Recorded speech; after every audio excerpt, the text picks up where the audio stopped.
এই যে রাস্তার ছোড়ারা কাল থেকে একটা প্রচার চালু করেছে, কিছু চ্যাংড়া ছোড়া, যে মোদিজি নাকি জুমলাবাজি করছেন।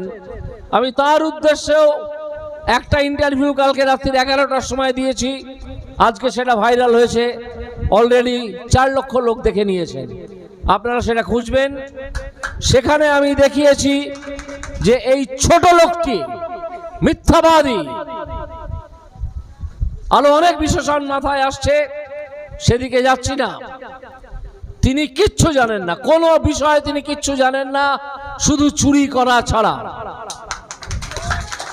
তার মস্তিষ্কের স্থিরতা নেই, কারণ ইডি এবং সিবিআই তাকে তাড়া করে বেড়াচ্ছে। তিনি কারো দয়ায় এখনো পর্যন্ত জেলের ভাত খাচ্ছেন না, জেলে গড়াগড়ি যাচ্ছেন না, এটা ঠিকই, কিন্তু সময় তারও ঘনিয়ে এসছে।